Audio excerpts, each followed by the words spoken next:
Mestre Gilberto Bercovici é uma referência no pensamento jurídico brasileiro, no pensamento do direito econômico brasileiro. Ele é professor de Direito Econômico e Economia Política na Faculdade de Direito da Universidade de São Paulo, a São Francisco. Ele é doutor em Direito do Estado e livre docente em Direito Econômico pela USP, efetivamente, professor do Instituto Brasileiro de Desenvolvimento e Pesquisa e do Programa de Pós-Graduação em Direito da Universidade 9 de Julho, foi diretor e presidente do Conselho Deliberativo do Centro Internacional Celso Furtado de Políticas para o Desenvolvimento. É advogado e parecerista em São Paulo e é um nome referência nacional, efetivamente. É uma grande honra, uma grande alegria recebê-lo aqui. Gilberto, como está você? Tudo bem? Tudo bom, Mauro? É um grande prazer poder estar hoje aqui com você, com todos os nossos ouvintes e assistentes, né? Assim que se fala? Tá bom, tá ótimo, adorei. Então é um grande prazer poder estar aqui nessa manhã para a gente tentar conversar um pouquinho. Vamos embora.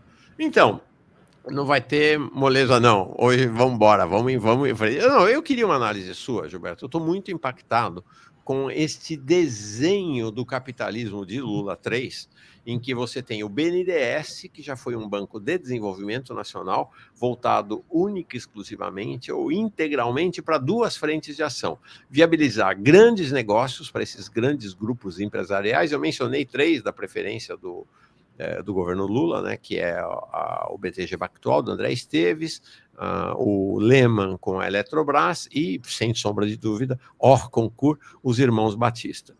Então, viabilizar grandes projetos para eles, e a outra perna do BNDES é ser o grande orientador, o grande estruturador dos projetos de privatização do Brasil. Nunca antes na história do país, para usar uma expressão que Lula usava no passado, houve tanta privatização no formato de concessões e PPPs. Então, queria entender contigo que desenho é esse desse capitalismo de Lula 3? Bom, Mauro, na verdade, isso não começa com o Lula, né? O Lula é o continuador e o aprimorador dessa estrutura de política, né, do BNDES. O BNDES, quando foi criado lá nos anos 50, pelo Getúlio, ainda BNDE, né, não tinha o S, era Banco Nacional de Desenvolvimento Econômico, ele foi pensado como um banco para fomentar o desenvolvimento nacional e investir, né, e dar crédito para grandes projetos do desenvolvimento, de infraestrutura, de industrialização, e foi efetivamente o que o BNDE fez até 64. O plano de metas do Juscelino só saiu do papel porque o grande articulador de todos aqueles projetos, todos os grupos de trabalho, todas as políticas pensadas para o plano de metas, quem organizou, quem estruturou os fundos, o financiamento, foi o BNDE. O BNDE foi o grande órgão coordenador disso. E o BNDE até 64 era inclusive naquela época BNDE, né? Virou BNDES depois. Depois do SE, depois da ditadura. Isso. Consciência pesada dos militares. O BNDE, até 64, ele financiou a Eletrobras, a Petrobras, a expansão do Parque Siderúrgico, a Vale do Rio Doce e várias outras empresas que então eram estatais, né, que estavam construindo a infraestrutura e industrializando o país. Quando veio o golpe militar, em 64, a equipe que a equipe econômica, né, que vem com os militares, que era do Roberto Campos e do Otávio Gouveia de Bulhões, né, os nossos liberais sempre se aproveitando desses momentos de ruptura democrática, né, porque eles não ganham no voto, eles ganham sempre dessa maneira, né, eles vão fazer uma mudança radical na política do BNDE, do então BNDE. Eles vão proibir, em 64, 65, eles vão proibir o BNDE de emprestar para o governo, de emprestar para as empresas estatais, e vão permitir que o BNDE só emprestasse para o setor privado. Então, o BNDE deixa de ser um banco de financiamento do desenvolvimento em geral, né, passa a ser um banco de financiamento de projetos do setor privado, seja nacional, seja das multinacionais que estavam vindo para o Brasil após o golpe. E, verdade seja dita, nenhuma multinacional veio para cá sem garantia de financiamento, de crédito, de apoio do BNDES. Então, o BNDES serviu para financiar e ser o garantidor da expansão dessas empresas no Brasil e do setor privado, em parte, no Brasil durante a ditadura. No finalzinho da ditadura, eles vão mudar o nome para BNDES, né, vão colocar o social, para ser Banco Nacional de Desenvolvimento Econômico e Social. E isso não muda com a redemocratização. Quando vem a nova república, não muda essa proibição do BNDES, não é revogada, não é alterada. O que vai acontecer? No governo do Fernando Henrique, no Collor já tinha alguma coisa, mas é no Fernando Henrique que isso se estrutura. Eles queriam primeiro privatizar o BNDES, né? Essa era a ideia original. Né? O Pedro Malan falava isso, o Mendonça de Barros, todos eles falavam em privatizar, Gustavo Franco, em privatizar o BNDES. Só que aí eles resolvem, não, vamos usar o BNDES, ele vai ser o banco que vai estruturar, vai criar os modelos de financiamento e de estruturação das privatizações. E é o BNDES, então, que vai promover todos os estudos, todos os cálculos para facilitar as privatizações no Brasil. E vai ser a festa da privatização. O BNDES passa a ser o banco das privatizações. Aliás, essa história toda, quem quiser, ela é bem demonstrada. O Centro Celso Furtado, ele fez uma série de estudos, publicou até no site lá do Centro, né, sobre a memória do BNDES. Né? Então foram entrevistas com os antigos presidentes, com os antigos diretores.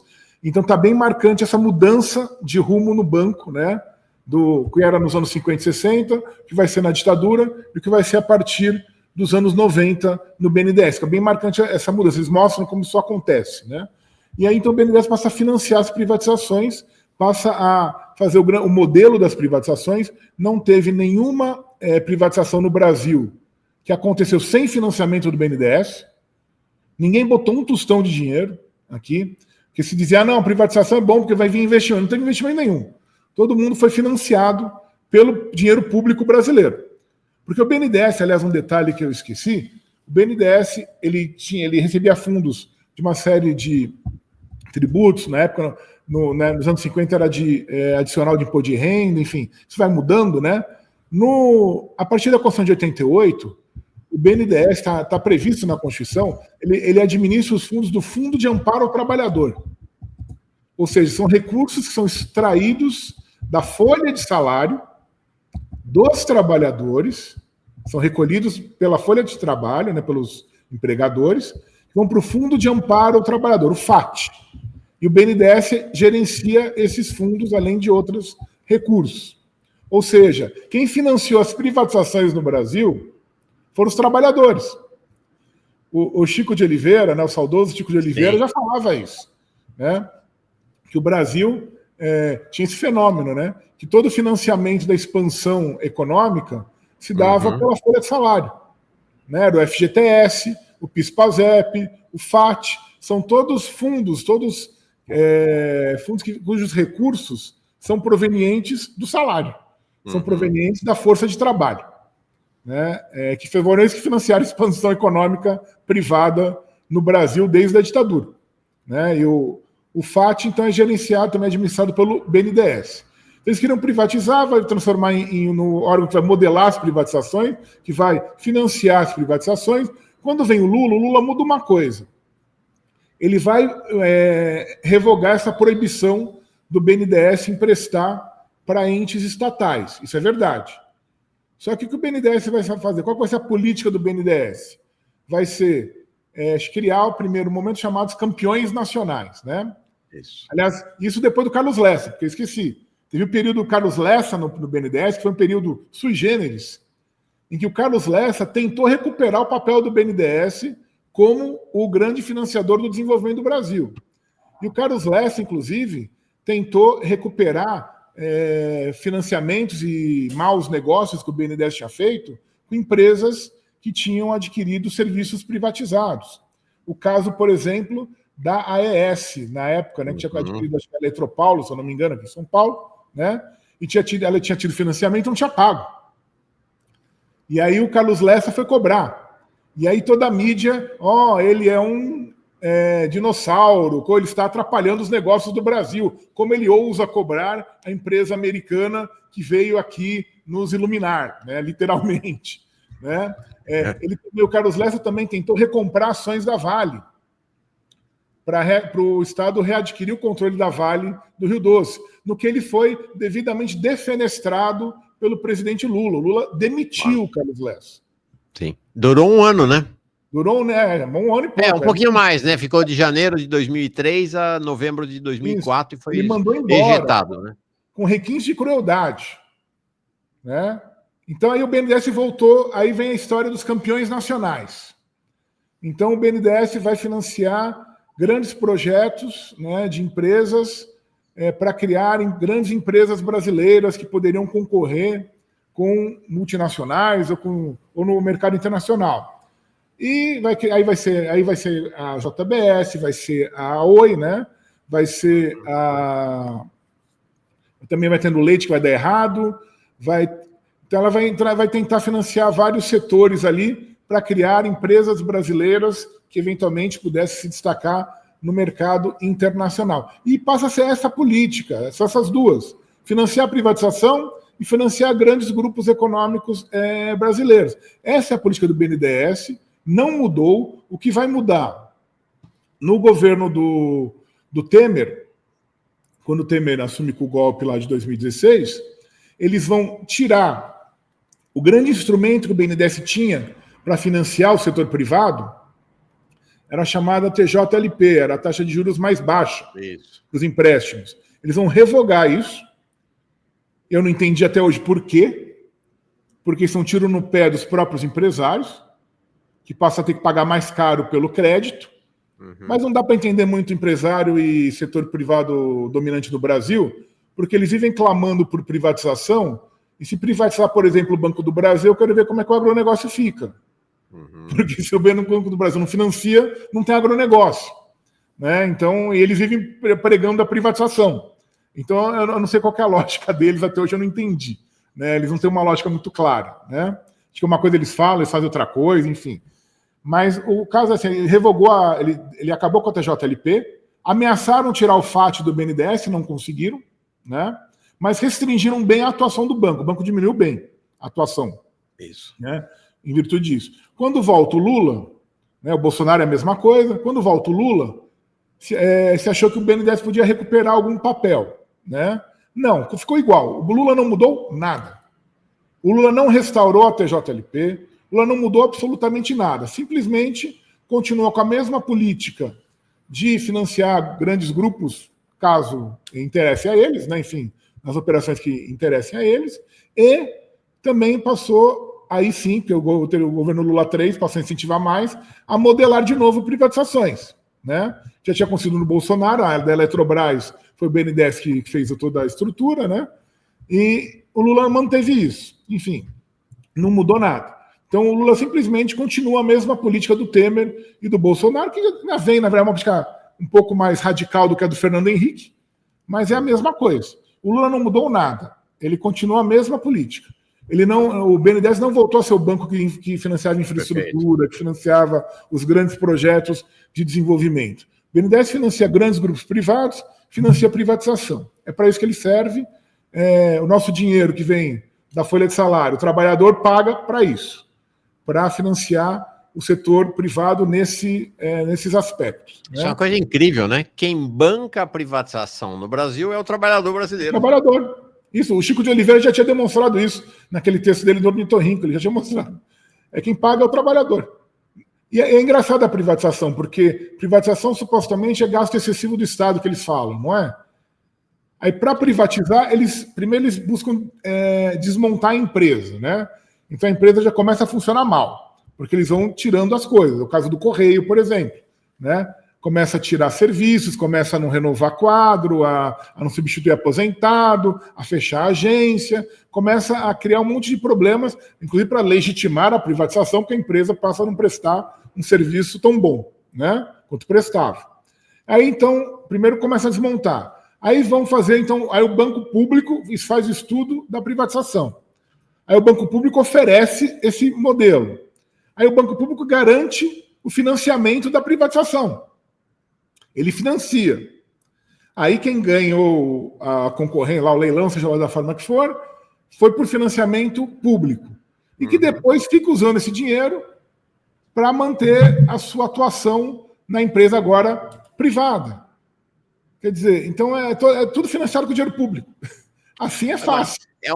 Pois é, eu também quero, né? Agora, é uma teia, né? Uma rede, porque não é apenas o BNDES, né? Então vai lá a JBS, compra a Âmbar, que tem um débito de 10 bilhões de reais, dívidas de 10 bilhões de reais, não precisa ser dinheiro, o dinheiro não precisa sair do BNDES, né? Aí sai uma MP 2 semanas antes de ser fechada a operação, e como eu chamo lá carinhosamente o delegado de polícia, Alexandre Silveira, né, ministro dos Negócios Extraordinários no Brasil, solta uma medida provisória na qual aquela dívida de 10 bilhões passa a ser rateada pelos consumidores de energia do Brasil inteiro. Mas isso é em tudo, Mauro. Não sei se ficar. Por exemplo, a privatização da Eletrobras. Isso.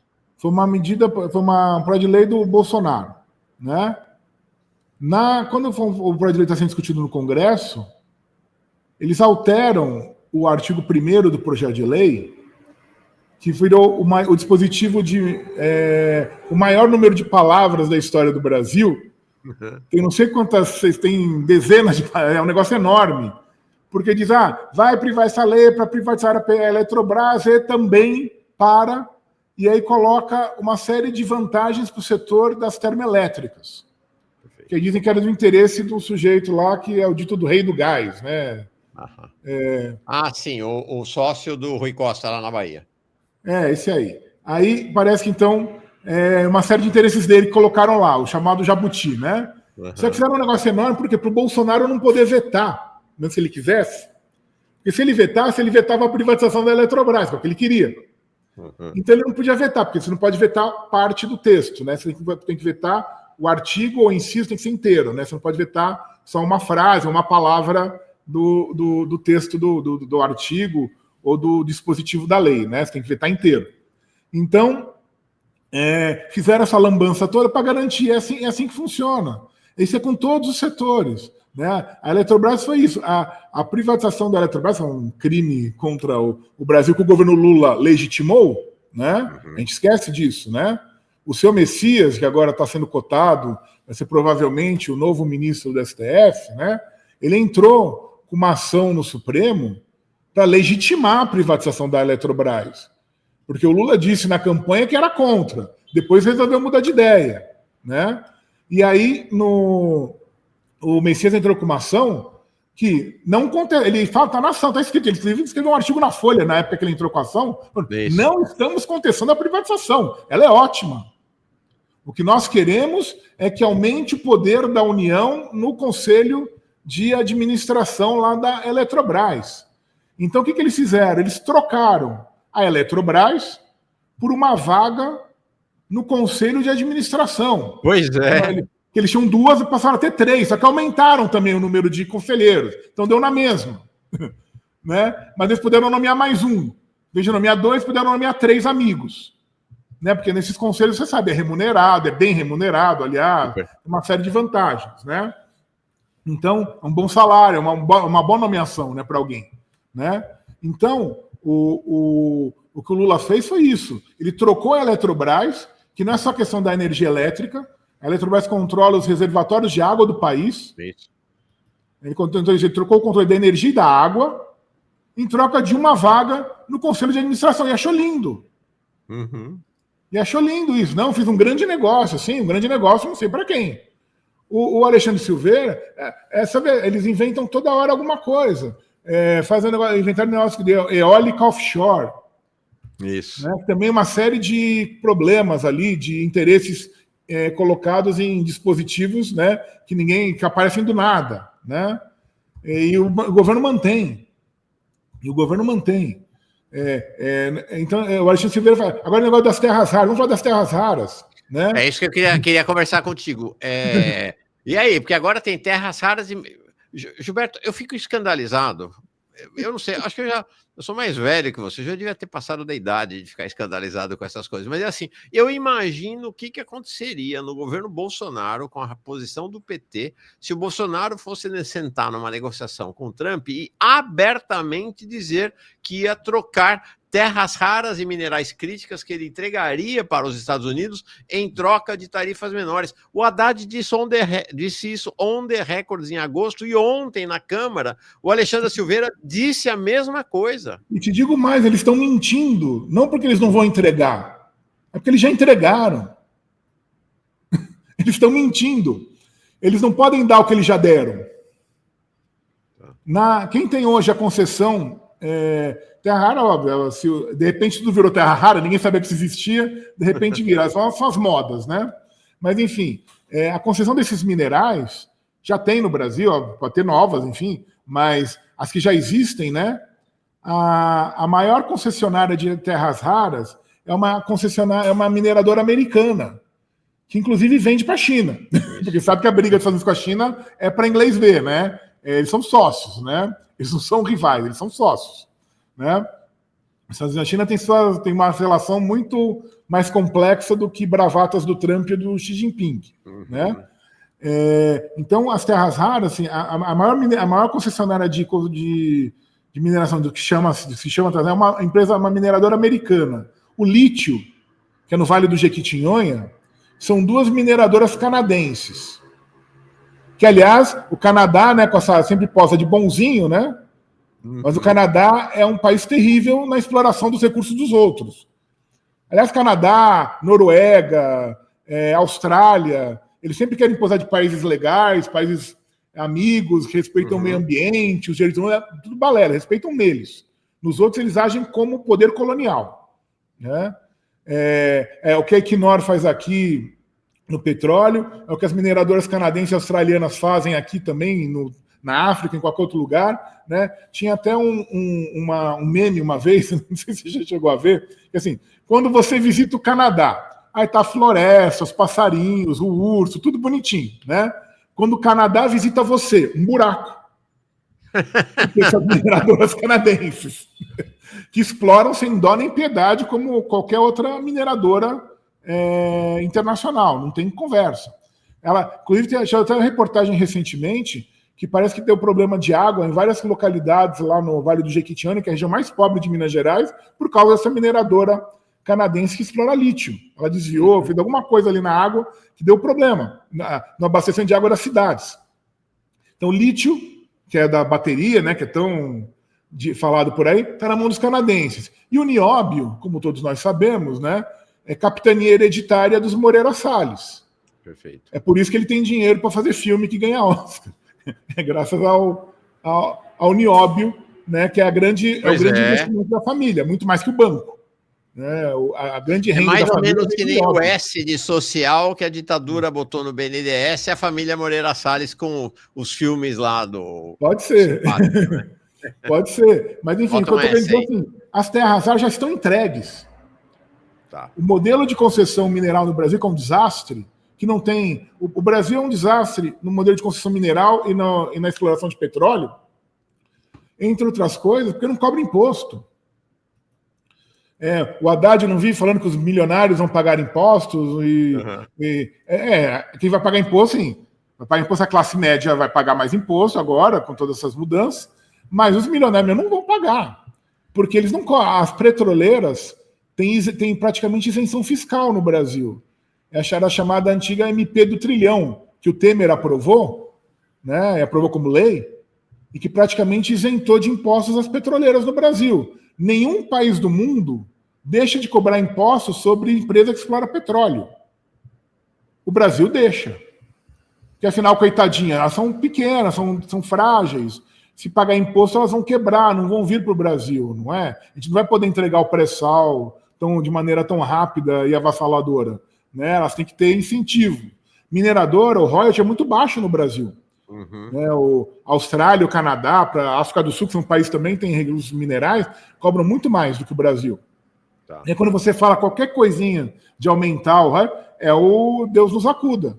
Né? Não, vai quebrar o setor mineral, vai acabar com a fonte de riqueza do Brasil.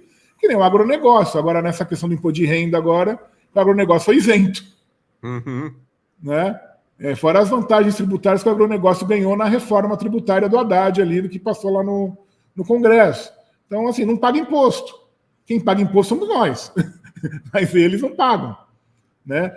Então, o Brasil é montado, né, de maneira que quem produz efetivamente, quem trabalha, quem gera a renda do salário, ela é tributada, e muito.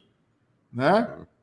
Agora, a renda da exploração extrativista, da exploração colonial, ela é praticamente liberada. Tem outra do Lula que ninguém fala, né? Eu vou pegar até o número aqui para vocês, porque é um dado interessante, né? Que é sobre a questão do dinheiro que o agronegócio gera. Porque todo mundo fala, mas o agronegócio gera divisas para o Brasil, não é isso? Então, não é bem verdade. Né? Em 2006, né, no segundo governo Lula, se aprovou uma lei, que é a Lei 11.371, que é para aprovar, deu para o Conselho Monetário Nacional, que no Fernando Henrique foi reduzido ao ministro da Fazenda, o ministro do Planejamento e o presidente do Banco Central, e o Lula não mudou isso, manteve.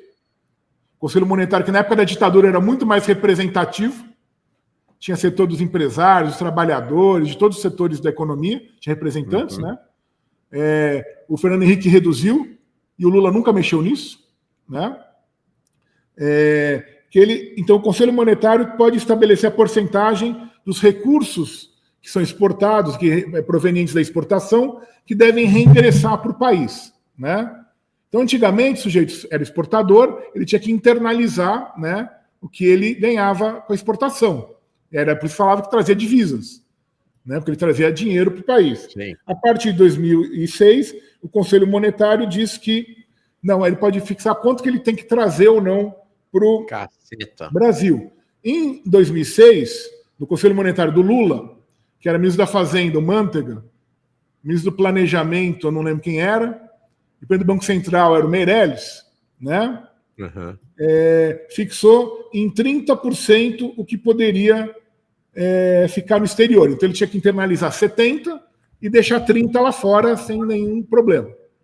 Em 2008, também no Lula, os mesmos ministros decidiram que 100%, né, a partir de 2009, na verdade, 100% dos recursos podiam ficar lá fora. Ou seja, o sujeito que exporta soja, se quiser, ele não põe um centavo aqui dentro. Ele pode deixar todo o dinheiro dele lá fora. Todo o lucro dele ele pode deixar lá fora. Onde, na verdade, ele precisa. Porque como eles destruíram a indústria no Brasil, ele precisa comprar máquina, ele precisa comprar fertilizante, implemento agrícola, semente, não sei mais o quê. E isso tudo é importado, né? Porque no Brasil praticamente não se faz mais nada. Então ele já aproveita e já compra tudo lá fora. Né? Ou seja, então essa história que o agronegócio traz divisa é bem complicado de dizer. Quer dizer, o dinheiro nem chega no porto aqui, o dinheiro, né? Não chega. Nem chega. Pode trazer alguma coisa, sempre traz. Mas alguma coisa ele compra aqui, eventualmente. Mas... e aí os proprietários, esse pessoal aí do agro, né? Os bilionários do agro, tá todo mundo montado em offshore, né? Essas coisas aí. Então nem o dinheiro pessoal deles necessariamente vem para cá, né? Não necessariamente. Ele pode fazer tudo lá fora, né? Tem uma série de vantagens tributárias também nesses equipamentos, enfim, para trazer, enfim, para usar. E acaba, a gente subsidia. A gente quer dizer você, né? Você, aqui. O povo. O povo subsidia. Quem paga imposto no Brasil? O povo. Agora, eu queria entender, porque eu sei que você analisa do ponto de vista do direito e do ponto de vista da disputa narrativa, ou melhor, da disputa retórica na sociedade. Então, por exemplo, a gente acabou de assistir a licitação da margem equatorial.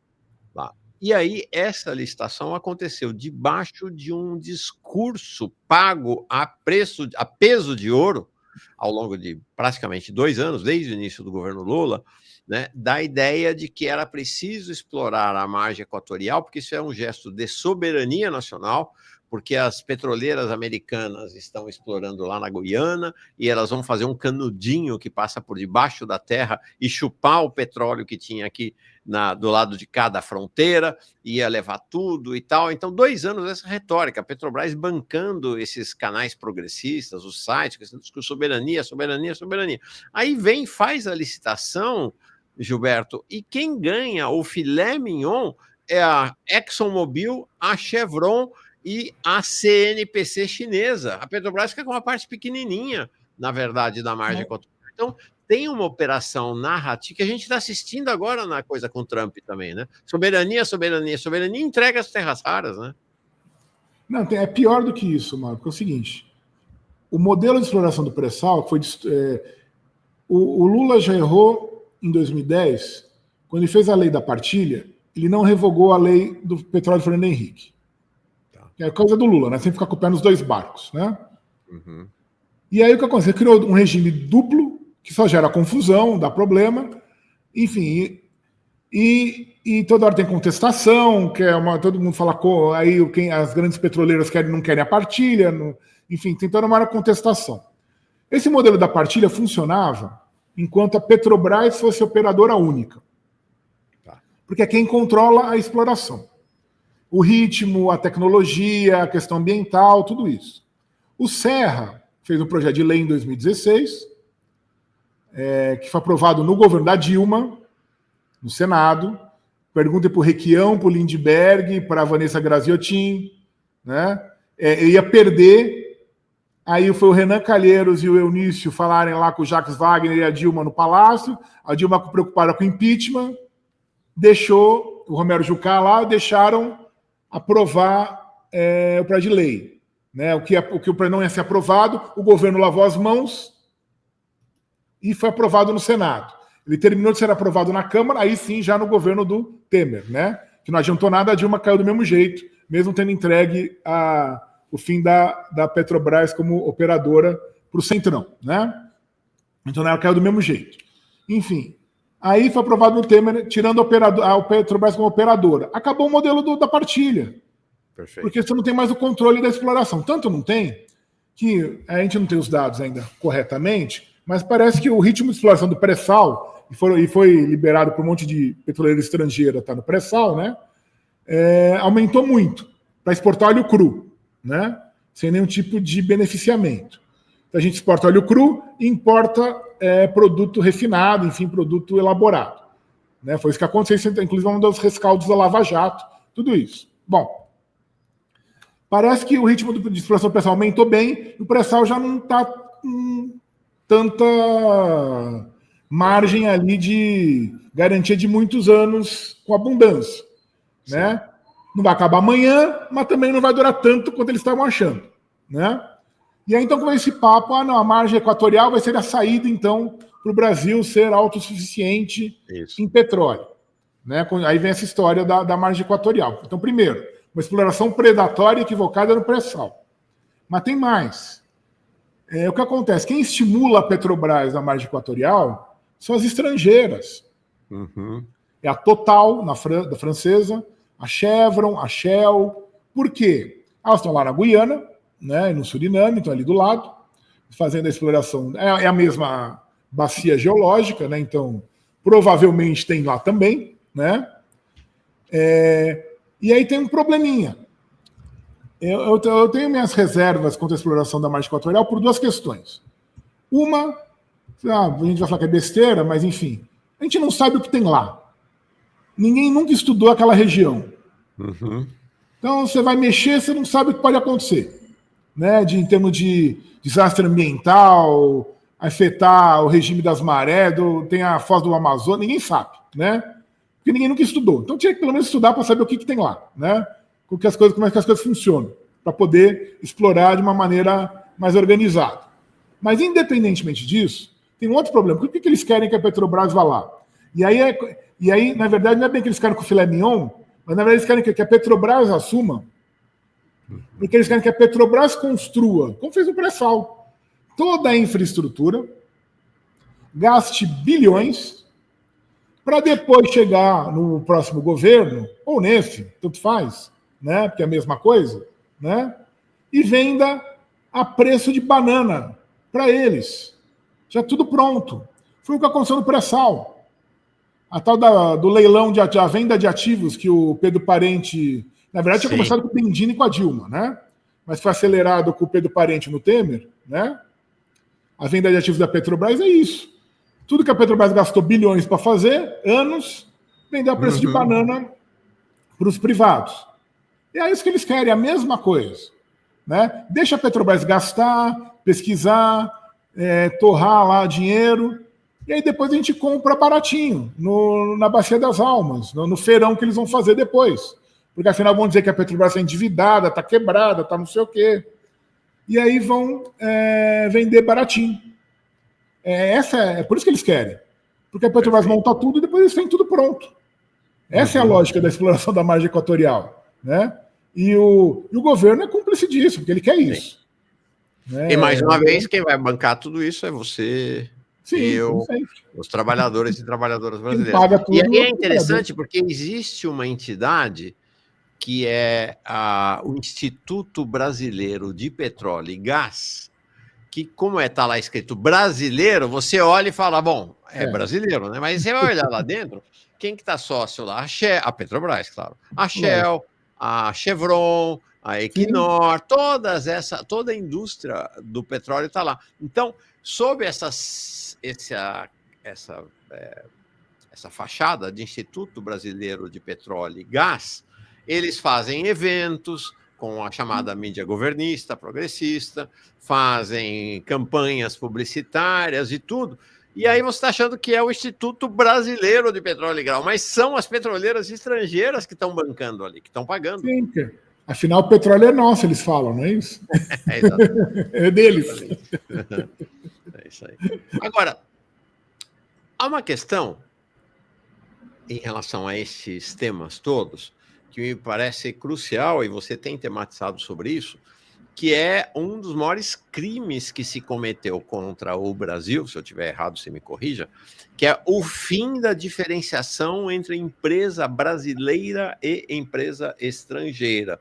Me parece que esse é um dos únicos países do... Bom, o Brasil já é um dos únicos países do mundo que não cobra imposto sobre lucro e dividendos, e é um dos únicos países do mundo que não diferencia a empresa nacional, no caso brasileira, da empresa estrangeira do ponto de vista dos benefícios e vantagens do Estado brasileiro.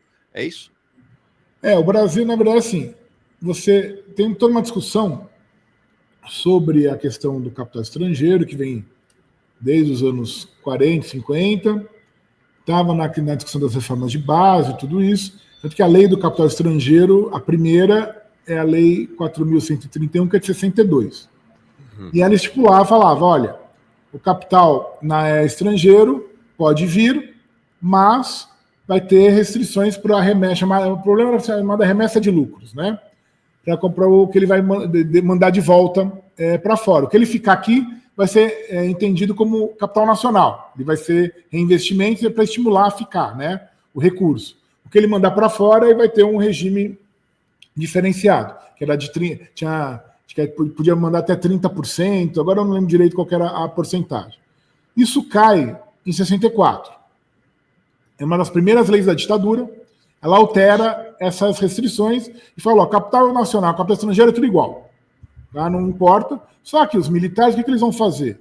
Algo que já tinha e vão continuar no que interessava para eles, né? Fala, olha, nesse setor só não pode empresa estrangeira, nesse setor pode. É isso que eles vão fazer, né? Então, por exemplo, grandes obras, né? As empreiteiras. É um decreto da ditadura, de 69, que diz que as grandes obras públicas têm que ser por empresa brasileira, né? Então as empreiteiras tinham que ser, por isso que criaram as grandes empreiteiras nacionais. Isso ganha força no finalzinho da ditadura, bem no finzinho, com a discussão da lei da informática, né? A lei da informática era toda uma discussão, era na época a vanguarda da questão tecnológica, né? E então vários países vão ter políticas de informática próprias, né? O Japão, a Coreia, a Índia e o Brasil. E um dos elementos era chamada reserva de mercado, que você só podia ter empresa brasileira atuando em determinados setores, no caso da informática. E, curiosamente, um setor que era favorável a isso eram os bancos. Porque os bancos vão criar seus próprios sistemas de informática, né, para lidar com a compensação, por exemplo, de cheque, com as operações bancárias serem mais rápidas, por causa da inflação. Né? Então, os bancos vão ter vão incentivar, por incrível que pareça, a reserva de mercado da informática. Eles vão criar os próprios setores de informática, né? Para poder lidar com as operações bancárias de maneira mais rápida. Tanto que no Brasil elas são muito rápidas, comparando com a Europa, com os Estados Unidos até hoje, né? As operações bancárias. Elas são muito mais eficientes nesse sentido. E essa discussão toda, na discussão da lei da informática, vai entrar a história de lei de empresa brasileira de capital nacional. Empresa brasileira é a empresa que é feita no Brasil. Então a Volkswagen do Brasil é uma empresa brasileira, porque ela está registrada, constituída no Brasil. Ela é uma filial da Volkswagen, mas ela é uma empresa em tese brasileira. E empresa brasileira de capital nacional é empresa brasileira cujo controle da empresa é de brasileiros, do capital. Quem manda na empresa são brasileiros, ou seja, a Volkswagen ainda não é uma empresa brasileira de capital nacional, ela é de capital estrangeiro, né? Então o que acontece?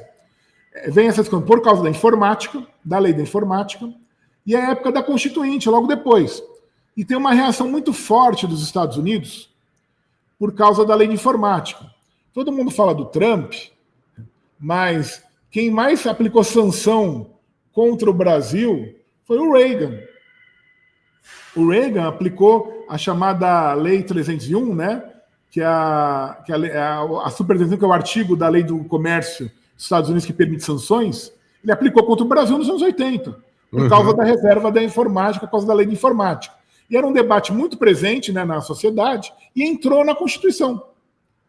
A Constituinte fez a distinção entre empresa brasileira e empresa brasileira de capital nacional, pensando na questão tecnológica e num modelo que se inspiraram num país bolivariano chamado Estados Unidos da América, que tinha uma lei chamada Buy American Act, ou seja, compre produto americano, né? Que é dos anos 30 ainda, que está em vigor até hoje, que é, nas compras públicas, o Estado americano tem que comprar de empresas americanas. Se não tiver, ou for muito específico, pode abrir para empresas estrangeiras, né? Mas, em princípio, ele compra de empresas americanas. É um estímulo para a própria industrialização. Então, vem essa discussão na coisa por causa disso, né? O Fernando Henrique, o Collor revoga a reserva de mercado da informática, por lei, né, que é para acabar com as sanções americanas, mas ele não mexe na distinção entre empresa brasileira e empresa brasileira de capital nacional. A nossa lei de licitações antiga, era de 93, era do Itamar, fazia a distinção entre empresa brasileira e empresa brasileira de capital nacional nas compras públicas, né? Em determinados casos, você tinha preferência para a empresa brasileira de capital nacional. O que aconteceu? O Fernando Henrique aprova nas emendas que ele aprova logo no início do governo dele, a emenda 6 de 95, que revoga, tira essa distinção entre empresa brasileira e empresa brasileira de capital nacional da Constituição, que estava prevista em outros setores também, pela própria Constituição, por exemplo, na mineração. Mineração no Brasil só podia, pela Constituição de 88, na versão original, só ser feita por empresa brasileira de capital nacional. Então, as canadenses estavam fora, as australianas estavam fora, as inglesas estavam fora, as americanas, enfim. Hoje as chinesas estão fora, estavam fora. O Fernando Henrique tira isso. Libera o setor mineral para todo mundo, que é a festa da banana que a gente já viu que é, né? Pode qualquer um. E tirou isso da Constituição. Não quer dizer que isso não pudesse ser feito pela lei normal, que é chamada lei ordinária. Porque a Constituição não proíbe essa distinção. Ela simplesmente foi tirada. Ela era obrigatória, ela deixou de ser. Então, dependendo do setor, você podia eventualmente proteger mais ou menos o setor com essa distinção. O que vai acontecer é que essas distinções vão caindo. O Fernando Henrique vai mudando essas leis e o Lula continua isso. Por exemplo, quem tira a distinção entre empresa brasileira e empresa brasileira de capital nacional da lei de licitação foi o Lula, não foi o Fernando Henrique. Foi uma lei de 2010, no segundo governo Lula. Né? Então isso vai caindo. O que acontece hoje é que virou o liberal geral. Você não tem mais quase praticamente nenhum tipo de restrição. O que é contrário a qualquer lógica de qualquer país. Os americanos têm controle severo sobre o capital estrangeiro. Eles têm o CFIUS, que é o Comitê de Capital Estrangeiro, que decide sobre os investimentos estrangeiros dos Estados Unidos. Eles vetam, eles proíbem investimento. Na Alemanha, na França, também acontece direto. Não sei se vocês vão se recordar, os Estados Unidos chegou a vetar várias vezes a empresa chinesa de comprar empresa americana. Vetou uma vez esse fundo aí dos Emirados que comprou a refinaria da Bahia, Mubadala aí. Acho que ele tentou comprar uma vez as docas de Nova York, o Porto de Nova York, a empresa do Porto de Nova York. O Obama vetou. Não deixou. Por segurança nacional. Não pode. Quem tem que controlar o Porto de Nova York tem que ser uma empresa americana, não um fundo estrangeiro. O Macron vetou uma série também de compras de empresas chinesas ou de outras nacionalidades na França. A Merkel, na Alemanha, vetou também na Alemanha. Então isso acontece direto. Porque o país tem que ter noção do que ele pode abrir mão ou não do controle. Aqui no Brasil pode tudo. O Brasil chegou num nível que o Bolsonaro aprovou em 2021 uma nova lei que trata do capital estrangeiro, que é a lei do câmbio, né? Todo mundo, a mídia aplaudindo. Qual que era a única coisa que os militares mantiveram ainda de controle de capital estrangeiro no Brasil efetivo? Você tinha que registrar no Banco Central. Então, tudo bem, você podia mandar para fora, mas tinha que avisar o Banco Central. Né? Por quê? Para o Banco Central ter o controle. Pelo menos de estatística. Quanto entrou, quanto saiu, enfim. Questão tributária, tudo isso. Né? O Bolsonaro liberou geral, não precisa mais registrar no Banco Central. Então, hoje o Banco Central não sabe. Ele sabe se o empresário informa. Ele pode informar ou não. Mas, assim, ele não sabe. Mas o governo Lula, com certeza, revogou essa decisão do Bolsonaro. Claro, com certeza. Nem sabe o que isso aconteceu. Chocante. Ou se sabe, fingiu que não viu. Até porque... Ou seja, o Fernando Henrique acabou com a distinção entre empresa nacional e empresa estrangeira e você teve a sequência. É o que eu sempre digo aqui, né? A mesma coisa vale para a questão do não cobrar imposto sobre lucros e dividendos, né? Passou Lula 1, Lula 2, Dilma 1, Dilma 2, agora Lula 3 e continua tudo como dantes no quartel de Abrantes. Não, é pior, Mauro, porque é o seguinte, acho que eu já até falei aqui uma vez. O Fernando Henrique destruiu o país. Ele desmontou uma série de instrumentos chave para o desenvolvimento nacional, de controle do Estado, de atuação do Estado. Ele fez o diabo, mas ele fazia isso com um método. Então, ele tinha regra, tinha uma organização, né? Ele tinha uma estrutura. Eu brinco, né? Era você ser colonizado pela Companhia das Índias. Ela chega, ela te coloniza, mas ela tem uma ordem, ela tem uma organização, né? E o Lula manteve, o Lula não reverteu nada. O Lula reverteu a privatização da Vale do Rio Doce? Não. E ele tinha maioria no Congresso. O Lula nunca... Hoje ele não tem. No primeiro e segundo mandato, o Lula fez o que ele queria. Ele tinha maioria avassaladora no Congresso. Se ele quisesse ter sido candidato ao terceiro mandato, ele conseguiria. Passava no Congresso. Ele conseguia qualquer coisa. Ele tinha um apoio gigantesco no Congresso. Enfim, nunca fez nada. Enfim, ele manteve tudo que o Fernando Henrique fez e continuou. Quando vem o Temer e a Dilma, enfim, a continuação do Lula. Quando vem o Temer e o Bolsonaro, eles não são o Fernando Henrique, eles são piores, é mais degradado, né? A degradação, né? Já é o liberou geral, é de qualquer jeito, é o salve-se quem puder, né? Assim, você já não está sendo colonizado pela Companhia das Índias, você está sendo saqueado por pirata. Isso. É isso, o pirata chega e saqueia. Ele quer o butim. Não interessa como. Eles descumpriram as próprias regras, as próprias leis, assim, fizeram a festa da banana aqui. Vem o terceiro governo Lula, o que ele faz? Ele continua no mesmo padrão. Não é que ele voltou a ser o que ele era no segundo governo Lula, que não era grande coisa, mas era uma evolução em relação a isso. Não, ele continua no mesmo. Ele mimetiza o governo anterior e incorpora. E continua. É isso que ele faz. Agora, nós estamos caminhando para o final e eu queria voltar para o começo da nossa conversa para colocar uma indagação. Porque você disse o seguinte, que o bolso que banca todo o processo de privatização e demolição do Estado brasileiro é o bolso do trabalhador, né? Com a expropriação dos fundos dos trabalhadores, como FAT, FGTS e outros. Ok.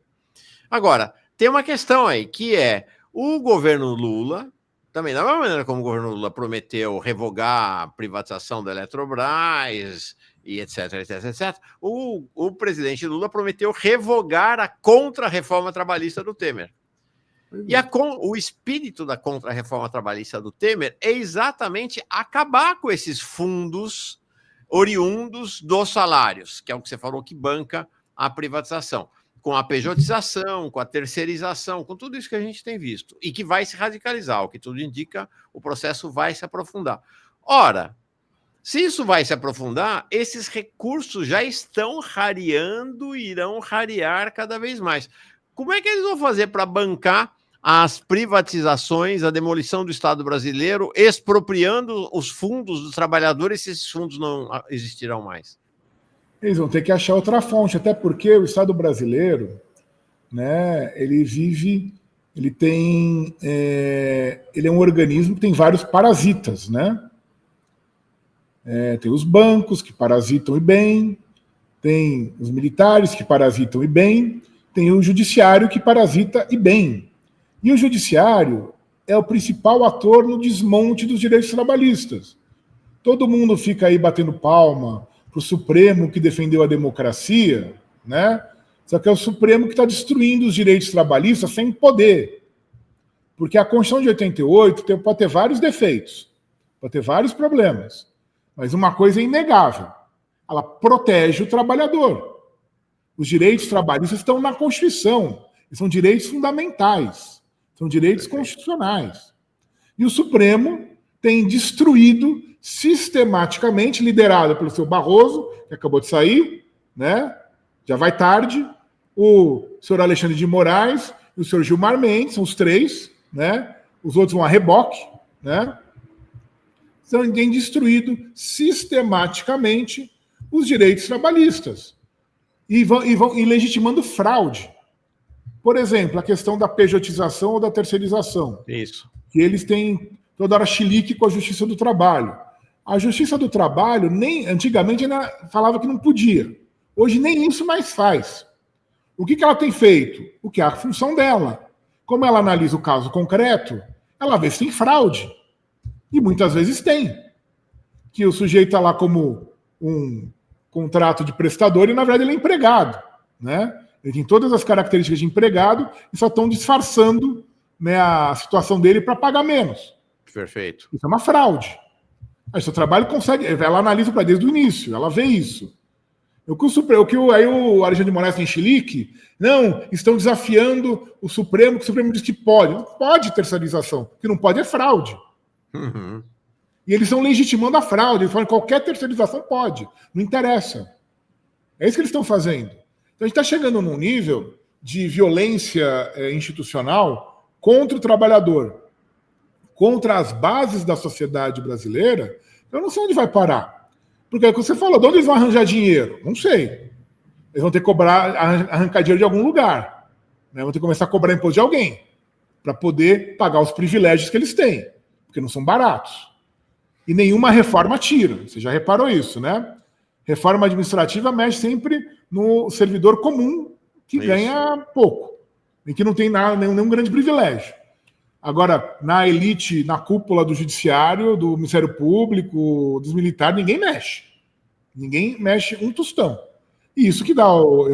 É aí que estão as distorções É aí que estão os privilégios. Aí ninguém mexe. Então, para pagar isso custa caro. Eu não sei de onde eles vão tirar. Da mesma maneira, eles estão destruindo o tecido social brasileiro. Porque estão inviabilizando o trabalho. E aí vai todo mundo para a informalidade, vai para a criminalidade, eu não sei. Né? O que eles querem. Acho que nem eles sabem. Eles estão num discurso ideológico completamente fora de lugar, fora de modo, né? Querendo ser os mais realistas que o rei. Né? Nos Estados Unidos, você vai recordar, o Biden estava estimulando a chamada unionização, porque é a sindicalização. Os Estados Unidos tem lei trabalhista.